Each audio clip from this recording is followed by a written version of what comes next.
सृष्टि बना है उसका चित्रकार कौन है, उस चित्रकार से साधक को किस तरह के क्लास में देखना, किस क्लास में देखने और मिलने का मौका मिलेगा, और ओशो जी के गुरु कौन थे संचय।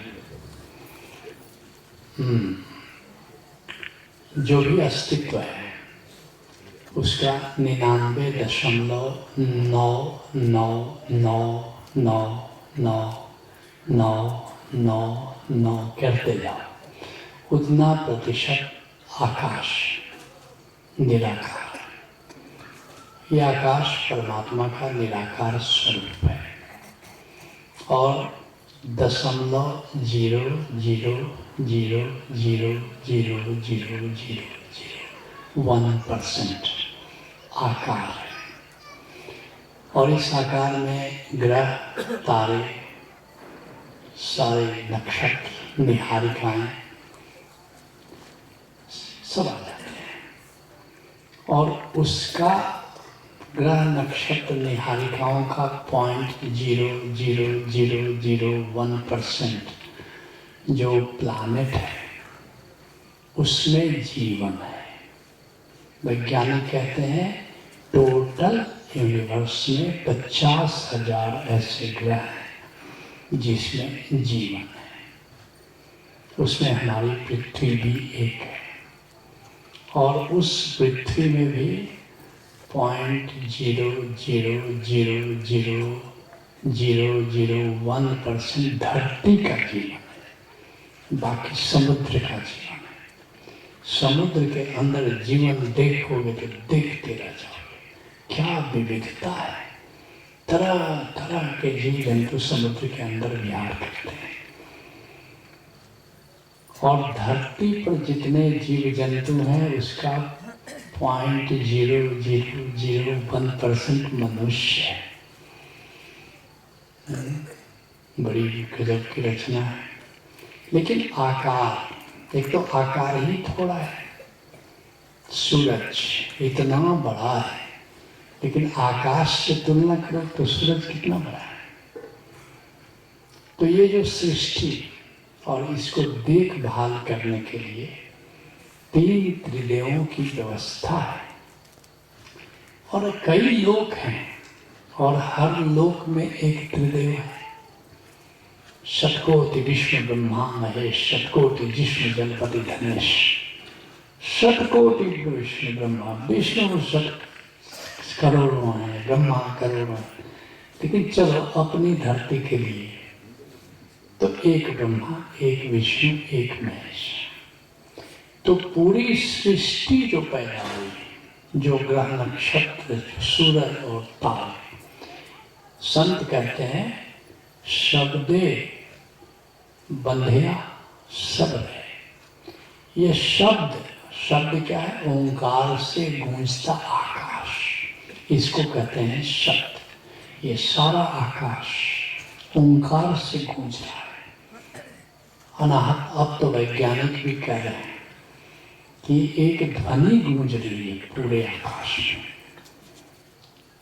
तो सब ये जो शब्द का मतलब हुआ वह शून्यता जिसमें अनाहत नाद गूंज रहा है, इसको शब्द कहते हैं। आकाश और शब्द में अंतर है। जब हम आकाश कहते हैं तो इस शून्यता को कहते हैं। लेकिन जैसे ही कहते हैं कि ये आकाश में ओंकार की गुंजार हो रही है तो उसका नाम हो जाता है शब्द। शब्द अर्थात आकाश प्लस अनाहत नाद। तो संत कहते हैं शब्द से सब पैदा हुआ। ये जो 0.0000001% ये जो आकार है, ग्रह है, नक्षत्र है, निहारिकाएं हैं, ये सब पैदा करने वाला क्या है? शब्द है, ओंकार है, अनाहत नाद। शब्दे बंधेया सब है। दादू साहब राजस्थान के संत हुए कि इस शब्द ने सबको बांध रखा है। जितना आकार है वो किससे बंधा है? शब्द से। वैज्ञानिक कहेंगे कि ये सब गुरुत्वाकर्षण से बंधा हुआ है। मगर गुरुत्वाकर्षण किससे बंधा है? शब्द से बंधा है। तो अल्टीमेट बांधने वाला तत्व कौन है? शब्द। और शब्द ही सब जाए, शब्द से सब पैदा हुआ है, शब्द से सब बंधा हुआ है। ये सारा जो चित्र देख रहे हैं, ये सब शब्द का खेल है। भारत के वाङ्मय में हम कहते हैं कि ब्रह्मा ने सृष्टि की रचना की। इससे एक बड़ा गलत नोशन चला जा रहा है। इससे हम ये सोचते हैं कि शायद ये पृथ्वी, ग्रह, ये सूरज, ये तारे भी ब्रह्मा ने बनाए। नहीं, सृष्टि बनाने का ये अर्थ नहीं है कि ब्रह्मांड ब्रह्मा ने बनाया। सृष्टि बनाई, ब्रह्मांड की रचना ब्रह्मा ने नहीं की। उसकी रचना किसने की? ब्रह्मांड, यूनिवर्स की रचना ब्रह्मा ने नहीं की। ब्रह्मा ने सृष्टि की रचना की। वह उस सृष्टि में क्या है? उस सृष्टि में जो जीव जंतुओं का डिजाइन है, उसकी रचना ब्रह्मा के यहाँ से होती है। जैसे पहले बनाया, बैक्टीरिया बनाया, कुछ घास बनाया, कुछ समुद्री जीव जंतु बनाए, कुछ पेड़, बाद में चल कर के पेड़ बनाया, फिर मेढक बनाया। ये जो दशावतार कहलाता है ना, मत्स्यावतार, कुर्मावतार, ये सब उसी क्रम में है। डार्विन विकासवाद में जो हिंदू दशावतार हैं, उसको कहता है कि ये बिल्कुल इसी क्रम में सृष्टि पैदा हुआ। अंत में मनुष्य है। अभी बहुत अभी आया, अभी 1 लाख साल पहले, अभी जियोलॉजिस्ट मैं रहा हूँ, तो हम लोग कहते हैं कि मनुष्य तो अभी भी आया है। अभी मतलब 1 लाख साल, अभी 1 लाख साल। क्यों? 10,000 मिलियन साल, 10 अरब साल पहले सूरज पैदा हुआ। 5 अरब साल पहले पृथ्वी पैदा हुई। 5 अरब का मतलब हुआ 5,000 मिलियन ईयर्स। और ये जो जन्म आया है, पहला अमीबा धरती पर आया है, वो 600 मिलियन साल पहले, 60 करोड़ वर्ष पहले। और 60 करोड़, जब धरती की उम्र मैंने कितनी बताई? 500 करोड़ वर्ष पहले धरती पैदा हुई। तो 440 करोड़ वर्ष तक धरती पर कोई जीवन नहीं था, कोई जीवन नहीं था, एकदम विराम। केवल 60 करोड़ वर्ष पहले धरती पर पहला जीवन आया। और धीरे धीरे बढ़ते बढ़ते पहले मनुष्य के पहले बंदर, वनमानव थे, वनमानव के पहले बंदर तक आ गया। और बड़ी गजब की रचना है। ब्रह्मा जी, अब ये काम ब्रह्मा जी के दिन में है।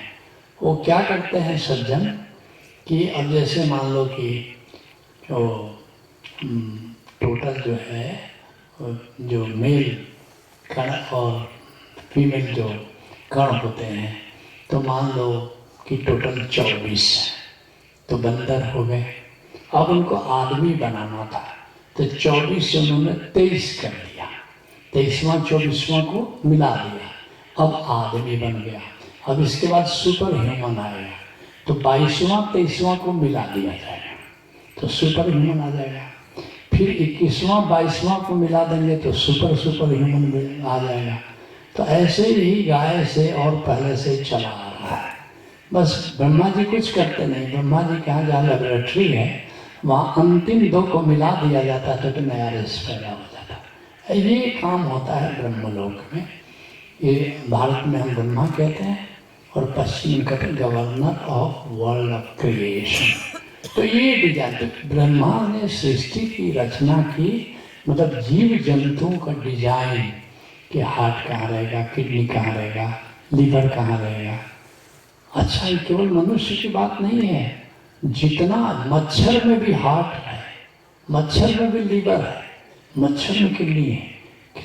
कितना फाइन डिजाइन है। इतनी बड़ी काया में तो हार्ट बनाना, किडनी बनाना, लीवर बनाना इतना आसान। जैसे घड़ी जितनी बड़ी हो उतना बनाना आसान है, लेकिन घड़ी जैसे जैसे छोटी हो जाएगी तो यंत्र कितना होता जाएगा।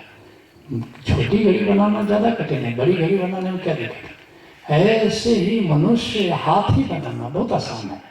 हाथ भी बनाना, बड़ा बनाओ, किडनी बनाओ, सब बनाओ, लेकिन मनुष्य बनाना हाथी बनाने से कठिन काम है। तुम सोचते हो कि मनुष्य बनाना शायद सबसे कठिन काम है। जितना बड़ा उतना आसान है।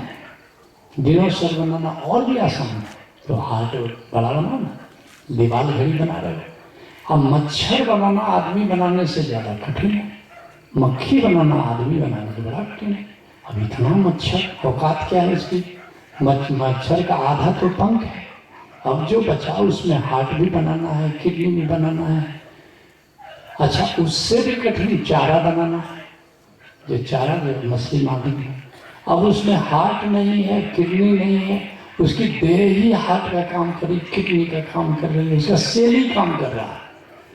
क्या डिजाइन बनाया है सब तो ब्रह्मा। हमको लगता है परमात्मा से ज्यादा कठिन काम तो ब्रह्मा का है। परमात्मा ने बड़े बड़े ग्रह, नक्षत्र, प्लानेट, सूरज, वो करना क्या था? कुछ भी करना नहीं था, बड़ा बड़ा बनाना था। लेकिन ब्रह्मा का काम तो बड़ा कठिन काम था। अब मनुष्य बनाने समय तो बड़े ही, तुमको पहले भी मैंने कभी कुछ लोगों को बताया होगा। अब मनुष्य के पहले जितनी चीजें बनी थी, पंछी बने, जानवर बने, सबकी पूंछ बनाई गई थी। अब पूंछ में बड़ा आनंद है। पूंछ जानवर हिलाता है, क्या आनंद है। देखो पूंछ, पंछी को देखो पूंछ, जब चहक के बोलेगा तो पूंछ नहीं, डर के बोलेगा तो पूंछ नहीं है। पंछी को जरा आवाज करना। हमारा मैं रोज तमाशा देखता हूँ, पीछे बैठता हूँ। एक नीलकंठ ने एक घोंसला बनाया है, उसमें उसके बच्चे हैं।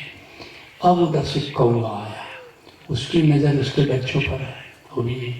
अब अकेला नीलकंठ कौवों से लगता है। तो मैंने भी कम बदमाश नहीं है, वो उसकी भी नज़र उसके बच्चों पर, वो भी आती, उससे भी फाइट करता। अब नीलकंठ को मैं देखता हूँ, उस समय बोलता है तो उसकी पूंछ नहीं हिलती, बिल्कुल पूंछ थामे हुए बोलेगा। लेकिन ऐसे जब कोई पंछी बोले तो देखो उसकी पूंछ क्या अच्छा से हिल रही है। आदमी बनने लगा तो बड़ी जबरदस्त मीटिंग हुई। एक वर्ग ने कहा कि आदमी की पूंछ हटा दी जाए, क्योंकि पूंछ रहेगा तो आनंद की खोज नहीं करेगा, आनंद की खोज नहीं करेगा तो परमात्मा नहीं मिलेगा। दूसरे वर्ग ने कहा कि आदमी दुखी हो जाएगा, आदमी हंस नहीं पाएगा। ब्रह्मा के पास केस किया, ब्रह्मा ने कहा कि भाई ये तो बहुत, ये फैसला नहीं ले सकता, इतने लोगों के सुख दुख का सवाल है। शिव जी के पास लोग गए, शिव जी ने भी दोनों पार्टी का, दोनों तरफ के वकील का सुना।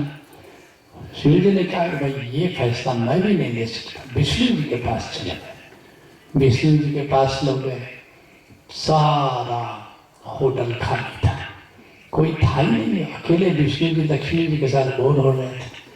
लोगों ने कहा कि ये समस्या है, आदमी की पूंछ रखी जाए कि नहीं रखी जाए। विष्णु जी ने कहा कि जल्दी पूंछ काटो, क्योंकि फिर वो आनंद खोजेगा, और आनंद खोजते खोजते फिर हमारे यहाँ आएगा, परमात्मा को खोजेगा। आदमी की पूंछ कट गई और आदमी दुखी हो गया। अभी पूंछ के पास केवल कॉकिक्स है, थोड़ा सा टैलेंट है अभी कि प्रतीक के रूप में कभी तो है।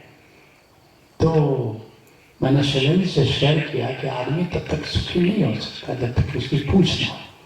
शैलेंद्र जी बहुत वैज्ञानिक है, बहुत टेक्निक है उनके पास।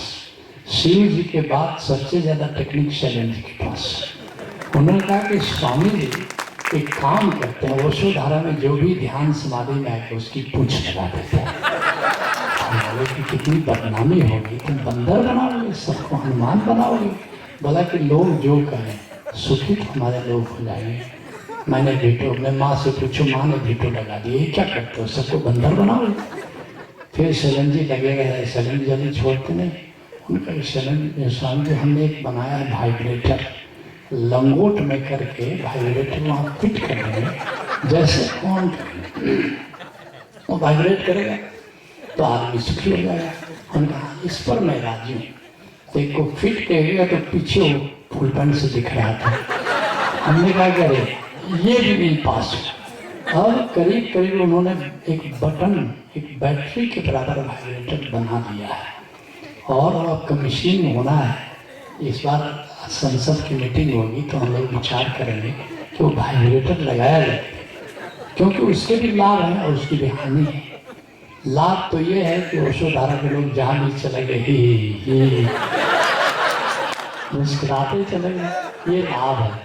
और हानि ये है कि कहेंगे अब ध्यान किस लिए, समाधि किस लिए, सुमिरन किस लिए, बस ठीक है, ये बड़ी हानि है। तो इसलिए हमने कहा कि हम भी निर्णय नहीं लेंगे, संसद में बात करेंगे। संसद अगर फैसला देता है कि वाइब्रेटर लगे, मुझे अंदर तैयार है, बिल्कुल लगाओ और बटन दबाओ, बिल्कुल नहीं। ये ब्रह्मा का सृष्टि मतलब जीव जंतुओं का जो डिजाइन है, पूछ रहे कि नहीं आंख देखेगी कैसे। एक अजीब बात है कि लोग परमात्मा है या नहीं, लोग सवाल उठा देते हैं, ये नहीं सोचते भाई आंख देख रही है, किसी ने इस मशीन का डिजाइन किया होगा, कान सुन रहा है, कोई तो डिजाइन तैयार किया होगा। ये जीवा पर लेते हैं, खाना खाते हैं और ब्लड में बदल जाता है। आज तक वैज्ञानिकों ने कोई ऐसी मशीन नहीं बनाई कि चावल से ब्लड बना दो। आखिर किसी का डिजाइन होगा, या तो स्वयं परमात्मा ये कर रहा है या परमात्मा द्वारा अपॉइंटेड कोई शक्ति तो कर रही है ना। तो मुझे बड़ा आश्चर्य होता है कि परमात्मा की उपस्थिति पर सवाल कैसे लोग खड़ा कर देते हैं। तो चित्रकार स्वयं शब्द है, ओंकार स्वरूपी आकाश चेतन है। याद रखना, जिस ओशो कहते हैं कि जिसने आकाश की चैतन्यता को जाना, जिसने आकाश की जीवंतता को जाना, उसने ही परमात्मा को पहचाना।